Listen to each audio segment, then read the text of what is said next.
It's the Rob Carson Show. Are you ready to be podsmacked? Now, here's Rob Carson. And welcome to episode number 43. 43. We'll have a very special 100th. That'll be coming up pretty darn soon. Hope you're doing well. I've been very busy, actually, lately doing a lot of time on KMOX in St. Louis, hoping to do more work on terrestrial radio stations like KMOX in St. Louis. In the meantime, I'm doing the podcast, built the website. It's robcarsonshow.com, robcarsonshow.com. The Facebook page is Facebook at Rob Carson Show. See what I did there? Okay. Let's talk. I've got a lot of things I want to get to. Proof that the country is not experiencing a massive wave of anti-Semitic hate crimes. I'm going to share those findings with you. And I've been saying this, just because Donald Trump is a president doesn't mean the world is upside down and white supremacists are going to take over the country. We're going to get to that. We're going to get to some violence at Berkley. It is not safe to be a conservative or a Republican on campus anymore. So I will share details on that coming up as the show progresses today.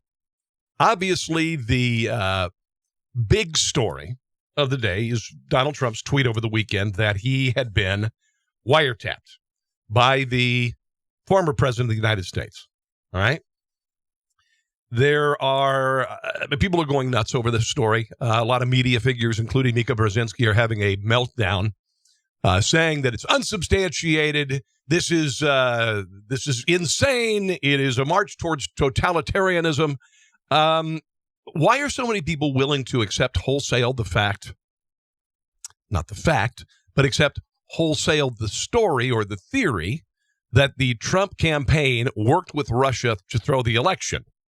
They are willing to substantiate that and act like there's nothing insane about that.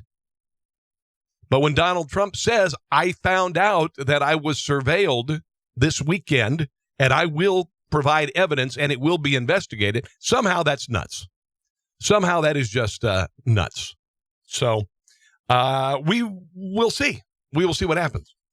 Former Trump campaign manager Corey Lewandowski appeared on the Judge Jeanine show to talk about the possibility, he says the real possibility, that Donald Trump could have been wiretapped. They did spend time listening to conversations between then Senator Jeff Sessions and the ambassador to Russia while he was in his U.S. Senate office. If that were to take place, which supposedly did take place, what other conversations did they listen in on from the American public? That they were listening to conversations between then Senator Sessions and the Russian ambassador Kislyak? Or are you talking about Mike Flynn and Kislyak? No, I'm talking about Jeff Sessions. So, this previous administration has said that they were aware of the conversation on two different occasions where then Senator Jeff Sessions met with the ambassador, one time during the Republican National Convention, but more importantly, the second time that he met with was in the United States Senate office in a federal building, and they were monitoring what a United States senator was having a private conversation with, is what I understand. And if that is the case, that's very concerning. And so is it possible that that previous administration was listening to the conversations that took place in Trump Tower from their political opponents? If that is the case, and what Donald Trump alludes to is accurate, then that's very, very disturbing for our future going forward of what the federal government has done to the American public. Now, by the way, the Obama administration did submit 2 FISA requests to monitor Donald Trump. They did. Here's Lewandowski talking about those. One of them did not succeed. The other one did. Well, Judge, here's the problem. We don't even know for sure that the former Department of Justice under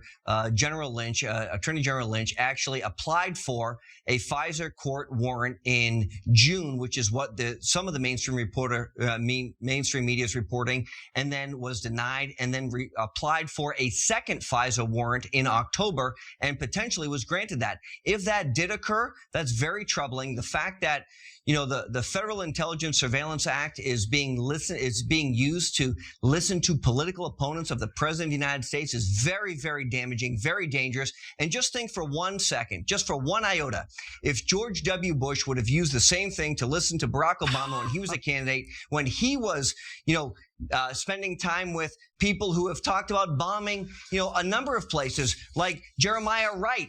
Think of the outrage of the mainstream media if for 1 second President President George W. Bush asked, or his Justice Department asked, for a FISA warrant on then candidate Barack Obama, what the mainstream media would be doing today. It would be the number one story. It would be Watergate times 10. By the way, they're calling it Towergate. Can we come up with another way to describe scandals like this? The gate thing, it'll be a little used. Now, why would anyone believe Donald Trump tweeting that he'd been surveilled, he'd been wiretapped in Trump Tower? Maybe it's because the Obama administration did it a number of times, monitoring the conversations of the German Chancellor, Angela Merkel, monitoring conversations and the election in Israel of Benjamin Netanyahu, among other things. And let's not forget James Rosen. James Rosen, Fox reporter, here he is talking this weekend about the Obama administration surveilling him. What happened to me was that the Attorney General, Eric Holder, under Barack Obama as president, secretly designated me a criminal co-conspirator and a flight risk, and thereby had a federal judge give the government permission to rifle through all my Gmails. They could read the emails, and then also to get all the phone records associated with about 20 phones that I used at that time in my reporting.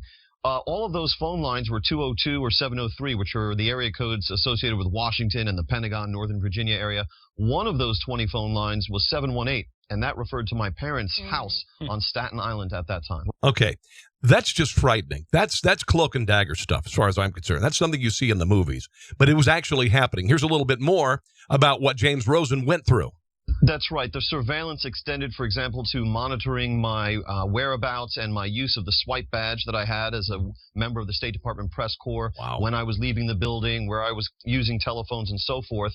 And that was attributed to Eric Holder, who later told the Washington Post that it was the greatest regret of his tenure.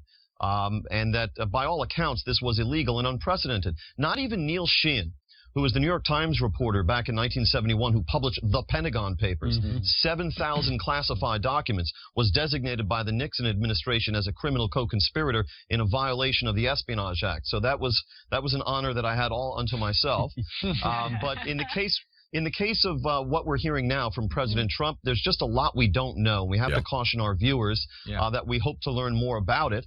But if it's true that the Obama administration went to the FISA court to get some kind of surveillance at Trump Tower, whether it was of a computer tower or whether it was of the president's telephone, as he seems to believe when he uses terms like wiretapping, we would like to know what basis of probable cause would have been asserted in order to secure that permission. Okay, now, the president has access to a lot of intelligence you and I do not.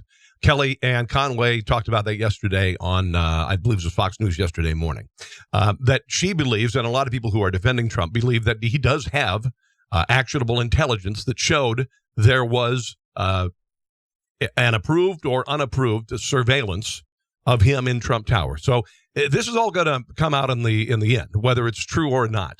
As far as going nuts like Mika Brzezinski did, that does nobody any good. Donald Trump is he doesn't have a filter, okay? And listen, I'm not happy, particularly with his unfiltered use of Twitter. And this was not the best way to call out a former president on Twitter in this manner. I thought it was rather knee-jerk. A lot of the stuff that he does on Twitter is a very knee-jerky kind of reaction. But he's not a politician. He connects with people when he tells them things like, I'm going to build a wall. And he connects with people on an emotional level, and maybe that's what he did with this latest tweet. He found this out, and he said, as a normal person would, I just found out I have been wiretapped. This is shameful. Not exactly those words.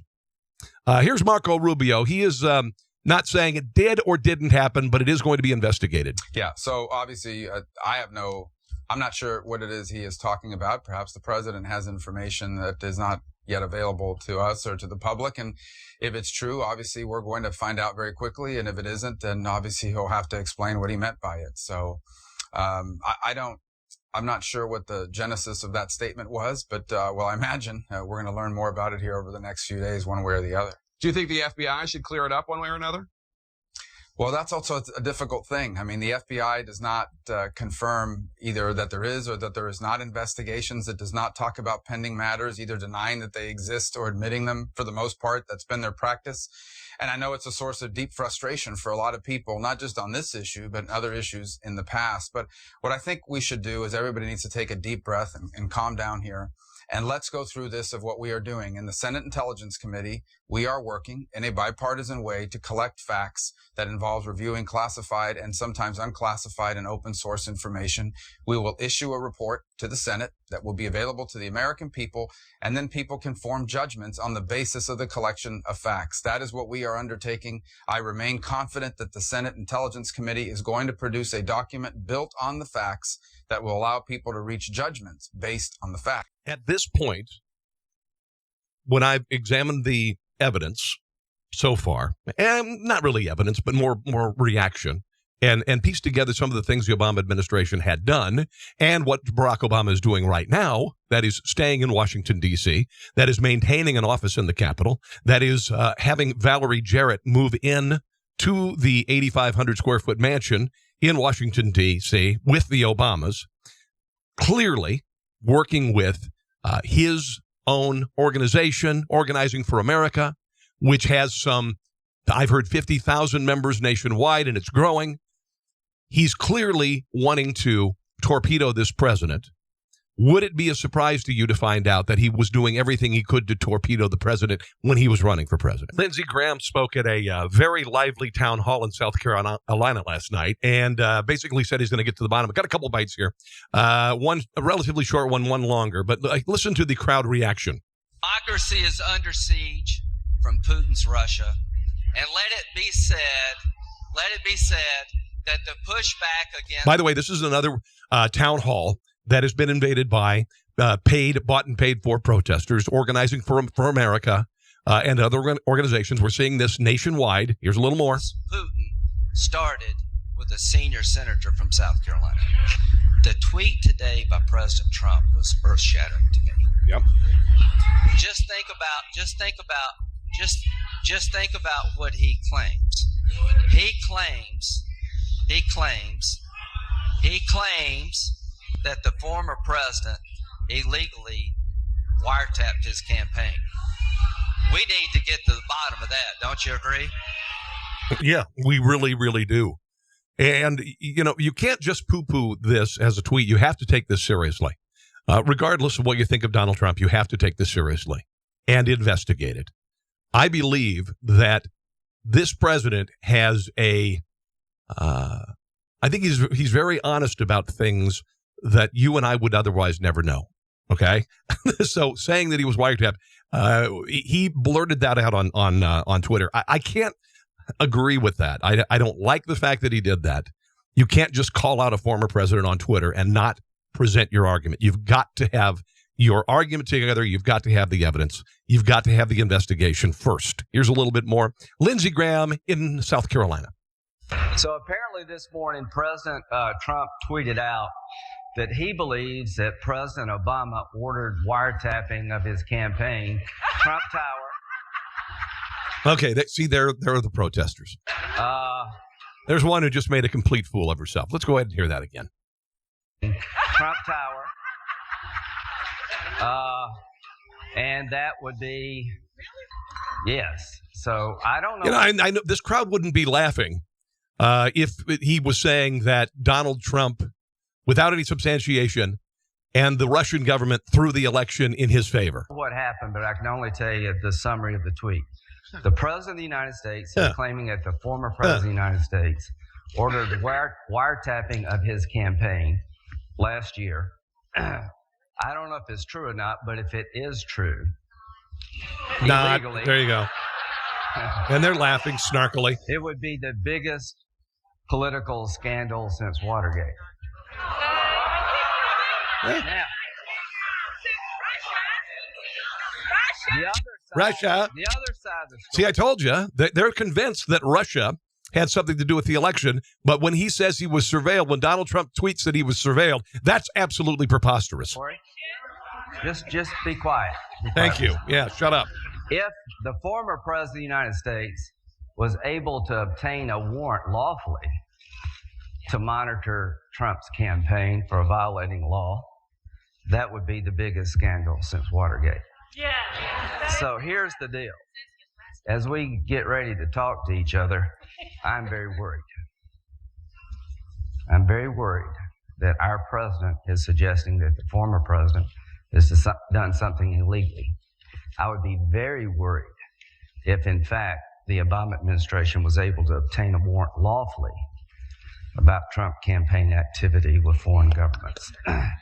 So it's my job as a United States Senator to get to the bottom of this.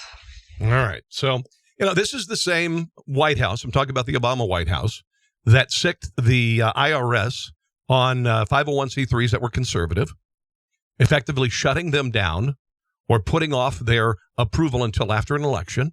Okay. This is the same president who, working with his attorney general, let off some Black Panthers who were threatening people at polling places in Philadelphia. Does any of this surprise you that it is a possibility? If it does, you haven't been paying attention. Okay, Mika Brzezinski? Christopher Ruddy, the CEO of Newsmax, reported that Donald Trump over the weekend will be proven right. Christopher Ruddy, the CEO of Newsmax, reported that over the weekend, Donald Trump said he would be proven right. He says, this will be investigated. It'll come out. I will be proven right. If it is proven that Donald Trump was surveilled during the campaign by the Obama administration, whether with a FISA warrant or not, this will be the biggest scandal since Watergate. I don't remember a whole lot about Watergate because I was a kid, but this is big. All right. Clearly, he says the Democrats aren't interested in a fair process. They just want to torpedo Trump early. That's what the CEO of Newsmax said, Christopher Ruddy. He said that clearly the Democrats are not interested in a fair process. They are on a mission to torpedo Trump early. That is very obvious. I mean, we've seen it the last few weeks. We've seen it with resignations, recusals. We've seen demands for the Attorney General, Jeff Sessions, to resign 3 weeks into his tenure, which is absurd on the face of it. They are on a warpath. They are on a mission. On ABC's This Week, while discussing the tweets, White House Deputy Secretary Sarah Huckabee questioned President Barack Obama's denial via spokesperson. Martha Raddatz went after her, and here's what she had to say about the whole wiretapping thing. I just found out that Obama had my wires tapped. That's not looking into something. He says it happened. Look, I think the bigger thing is you guys are always telling us to take the media seriously. Well, we are today. We're taking the reports that places like the New York Times, Fox News, BBC, multiple outlets have reported this. All we're saying is let's take a closer look. Let's look into this. If this happened, if this is accurate, this is the biggest overreach and the biggest scandal. The President of the United States is accusing the former president of wiretapping him. I think that this is, again, something that if this happened, Martha, if. I agree. Why is the president saying it did happen? Look, I think he is going off of information that he's seen that has led him to believe that this is a very real potential. And if it is, this is the greatest overreach and the greatest abuse of power that I think we've ever seen, and a huge attack on democracy itself. And the American people have a right to know if this took place. All right, so we're going to find out sooner or later who is right and who is wrong. If Donald Trump is right, it will be the biggest scandal to hit Washington, D.C., maybe ever. It will also end the efforts of Obama in organizing America. Doesn't surprise me. I mean, there was the Republicans, apparently the Obama administration had a slush fund for left-wing groups. When banks were caught with regulatory infractions, they would tell the banks that you can settle for this many million, or you can settle for much less by giving money to whatever group they decided they wanted to have the money. So Sierra Club, whether that be, whatever. And those groups would lobby for the Obama administration. A lot of these groups were very friendly to the Obama administration. I mean, there's a whole lot of shenanigans. Yes, I said shenanigans going on in Washington, D.C. while Barack Obama was the president. We'll see if this is true. Let's move on. Let's move on to fake hate crimes. there were a number of Jewish Community Center threats a couple of weeks ago, and they all took place on the same day. It was an organized effort. It was not individuals calling on Monday and Wednesday, and this was an organized movement. There is one person who is in custody for making threats, and this guy apparently is a nutcase from St. Louis. His name is Juan Thompson. Apparently he did this because he was trying to stalk his ex-girlfriend to some degree. Here's a story from Channel 4 in St. Louis about this guy. Whether it was YouTube, that dude's a nutbag, or on Twitter, Juan Thompson used social media to talk politics and race. In his bid for mayor, he announced a 10-step plan. Part of it included demilitarizing the police to end the targeting of black people, along with ending SWAT teams and no-knock raids.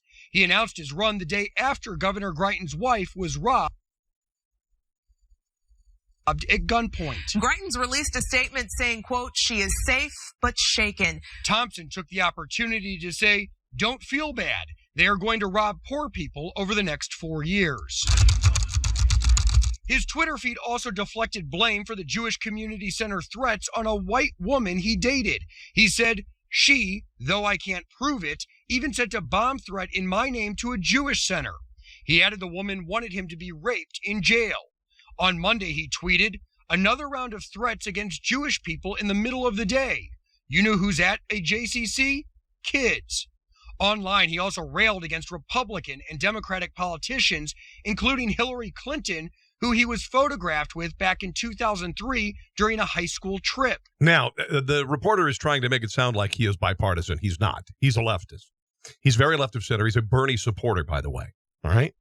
So this guy has been arrested by the FBI. Now, they've made some headway. He may have targeted maybe close to a dozen Jewish community centers. The other calls, and I read a report over the weekend, appear to be robocalls coming from overseas. That would be a convenient way to cover one's tracks. That's why I believe there is a radical leftist group or groups making these phone calls to further a narrative that doesn't exist. And that is that there is a rampant rise of anti-Semitism in the country with the election of Donald Trump. That's exactly what I believe. I absolutely believe that. I do not believe that hate is on the rise in the United States of America. Do not. Here's a little bit more from Fox 2 on Juan Thompson. A St. Louis man angry with a former girlfriend is now accused of making stalking and cyber stalking threats against her and Jewish community centers across the country.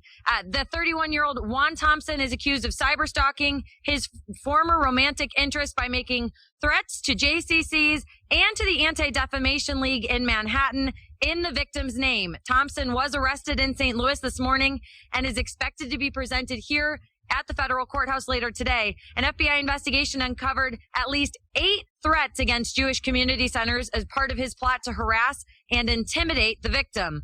He also made false reports of criminal activity by the victim and sent defamatory emails and faxes to the victim's employer.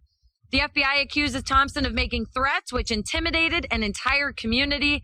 The NYPD police commissioner says Thompson's threats caused havoc and hundreds of hours of law enforcement resources were used to respond to and investigate his threats. Local FBI agents served 2 search warrants in St. Louis last night and this morning. Thompson was taken into custody during the execution of those warrants. Cyber stalking carries a maximum sentence of 5 years in prison. Yeah, and hopefully he will go to prison for this. Now, he apparently, he was writing for Riverfront Times and other publications and apparently made up things wholesale. He also put a lot of fake stuff on his Twitter and Facebook accounts. For instance, a Malcolm X tattoo. Said he had a Malcolm X tattoo. Turned out to be a reversed Google image. He bragged about making kimchi, but the photo he used was stolen from a food blogger. So he, in the words of a woman from the Doyle Murphy, Riverfront Times, Thompson has always been a peculiar guy. So it sounds like in this case, with these Jewish Community Center calls, they come from that guy. But I stick by my theory that these calls are plants and that leftist groups are doing them.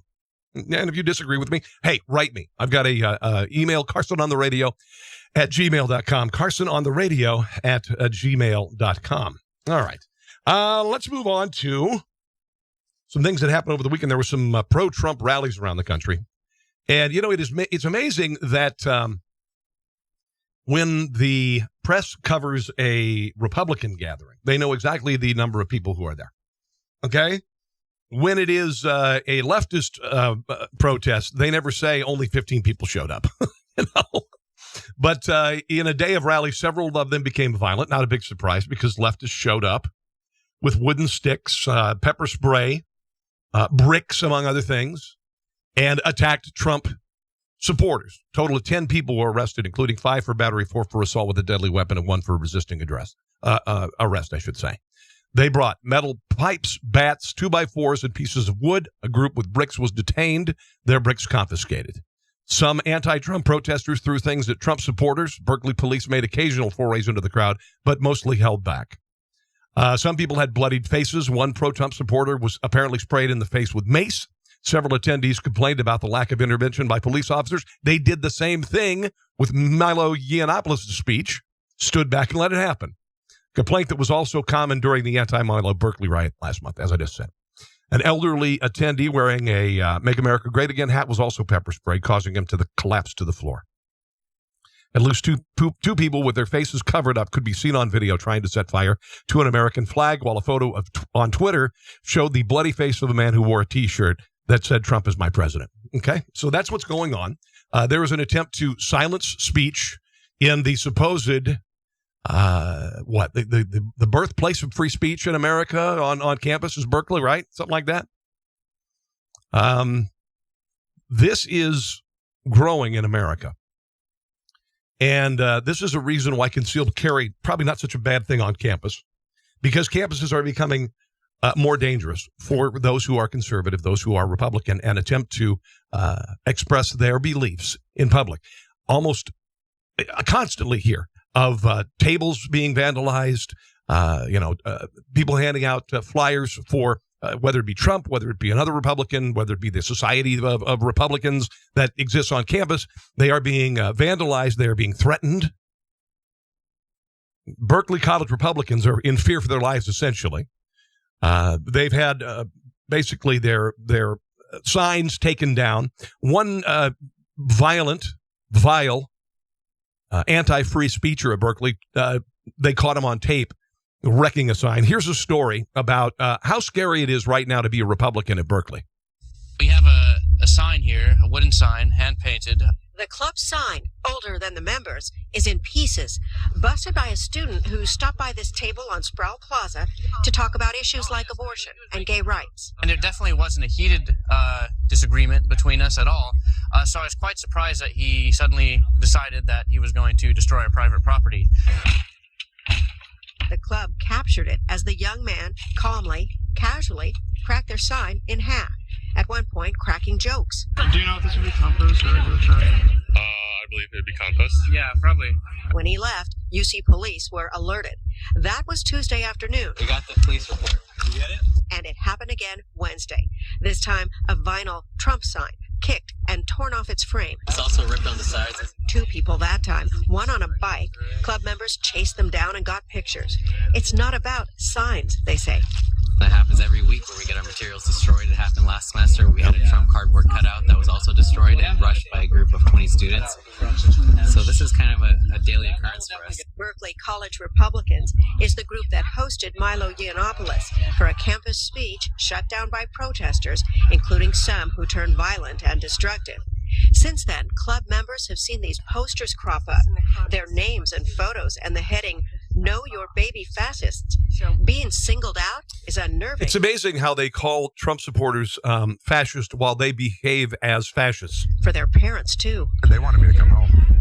They wanted me to drop out of Berkeley or take a leave of absence. I wouldn't want, if my kid was an openly conservative, came out of the closet as a conservative, I would be scared for my kid at Berkeley and many other universities. From home.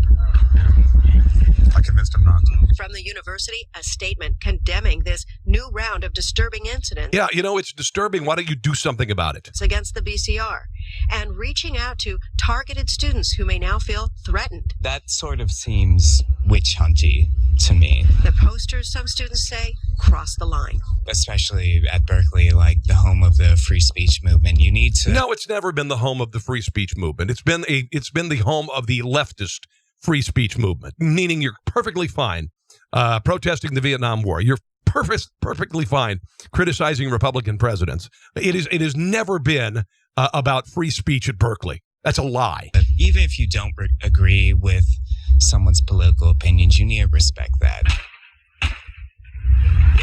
The club says the flip side to being a target is their membership is growing as a conservative voice on a liberal campus. We're the only club on campus this harassed. And if students care so much about minorities, they should care about political minorities as well. Yeah. And there are political minorities. And they are treated exactly like minorities used to be treated. Terrorized, injured, threatened. It's unbelievable. Unbelievable. Okay, let's move on to some other stuff.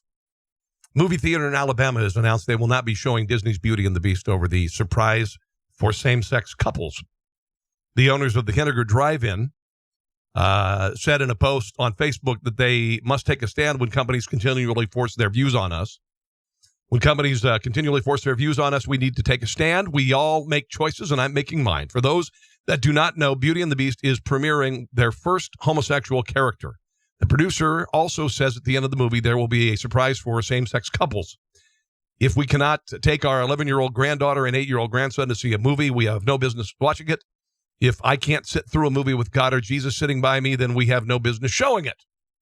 Now, apparently, this shows a gay storyline between the movie's villains, Gaston and Le Fou, right? The director of the film, Bill Condon, told a British magazine that Le Fou has a nice, exclusively gay moment in the movie. Le Fou is somebody who on one day wants to be Gaston and the other wants to kiss Gaston. He's confused about what he wants. If somebody who's just realizing that he's had these feelings. So, I don't know, is everybody gay? I mean, honestly, you got these, everybody's got to be gay. Whether it be cartoon characters like SpongeBob and Patrick, whether it be TV hosts, the guys on the History Channel, American Pickers. I've heard they say, well, they travel around in a van together. They got to be gay. I'm tired of the word bromance. Listen, I'm not against gay people, but not everybody is gay. Right? Maxine Waters is off the deep end. Waters, deep end. See what I did there? Sorry. She was talking to Joy Reid on MSNBC's AM Joy. And she basically, she's not going to pay attention to this president, not going to respect this president, not going to acknowledge this man is the president, Donald Trump. I first want to play you the sycophantic introduction of Maxine Waters by Joy Reid. If you have yogurt in your mouth or if you've just eaten recently, you might want to be ready to throw up in your mouth a little bit. Congresswoman Maxine Waters, her one-woman resistance to the normalization of Donald Trump continued this week with a refusal to attend his first address to Congress. And the representative from California's great 43rd district is joining me right now for my moment of Maxine. Okay, there's a reason why nobody watches that show. Here is Maxine Waters continuing her anti-Trump tirade. I would never, ever participate him in what people would consider a normal fashion. Yeah. He's not normal. She's saying he's not normal. And he does not deserve to be honored. And so I don't go to these ceremonial events where you're praising and honoring and exchanging niceties. And for those people who say, oh, he became presidential, he did not. Yeah. He cannot become presidential. He is who he is. And I mean, whatever his socialization was, whatever his upbringing was, he is not someone that deserves to be president of the United States of America, respecting and honoring others. Well, Sunshine, I hate to tell you this. He is the president. All right. As much as you want to say he doesn't deserve it, he is. So that's kind of a non-starter. New tape has been uncovered of Harry Reid in 1993 talking about illegals in this country. All right. I want you to listen to what Mr. Reid had to say, what Senator Reid had to say about illegals in this country in 1993. It's kind of shocking. If making it easy to be an illegal alien isn't enough, How about offering a reward for being an illegal immigrant? No sane country would do that, right? Guess again. If you break our laws by entering this country without permission and give birth to a child, he actually called them illegal aliens. We reward that child with U.S. citizenship and guarantee of full access to all public and social services this society provides. And that's a lot of services. Is it any wonder that 2/3 of the babies born at taxpayer expense at county-run hospitals in Los Angeles are born to illegal alien mothers? Now, he sounds like a conservative. I mean, he sounds like a conservative, and I know people change, but 24 years ago, he sounded like a conservative. And then the Democrat Party realized what they could do by flooding the border and how it could affect elections. That's what happened. That's what happened. A sad note. I've always liked Bill Paxton. I think the first time that I saw him on film really in a role that was memorable was True Lies. He was the sleazy car salesman, and he was fantastic in that role. He's been in a number of things. He was in Twister. I love the movie Twister. I've seen it probably at least 20 times.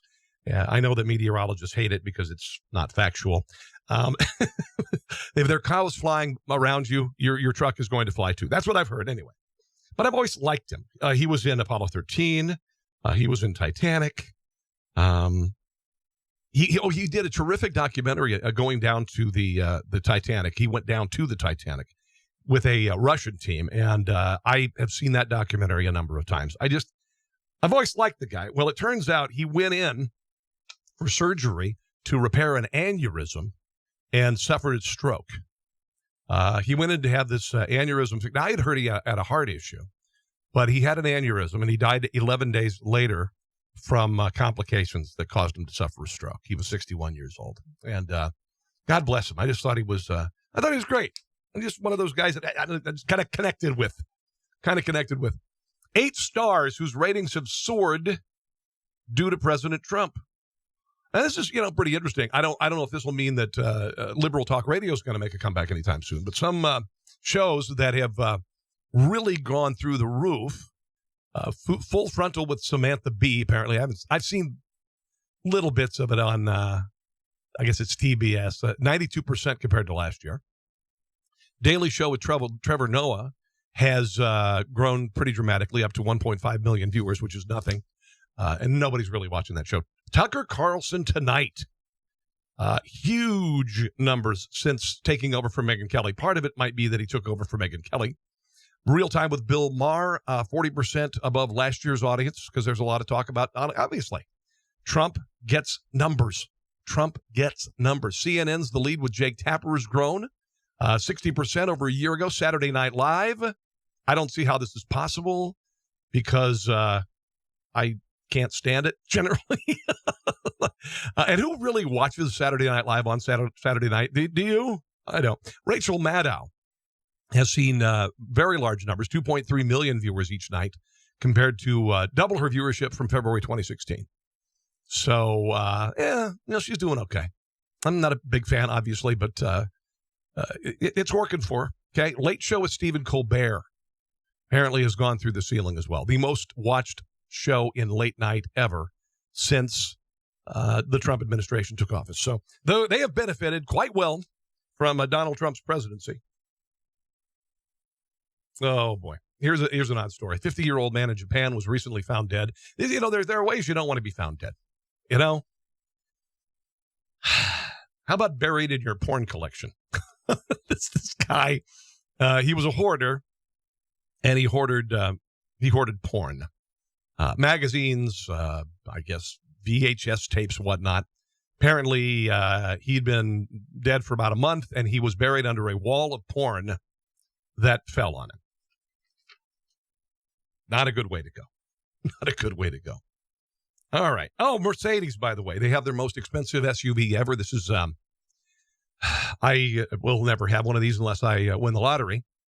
But the Mercedes Maybach G-Class 650, shown at the auto show in Germany, in Geneva, I guess. Looks like you can get one starting at $500,000. Now, the Maybach is a large car. It's almost like a limousine version of Mercedes. I know that Rush Limbaugh has at least one of them. But this is an SUV. I've seen it. It's nice. I don't know if I could enjoy a car that much. I don't think I could enjoy a car for $500,000. Could you? Maybe if I had $1 billion in the bank, I wouldn't think twice about it. Okay. And finally, highlights from USA Today. They posted a list of dumb slang words that kids are listening to or saying these days. And we all went through that. Things enter the vernacular and become popular. I'm past that. I'm way past that. Sus. It's short for suspicious or suspect. I'm not surprised he lied to you. I told you he was sus. The letter V.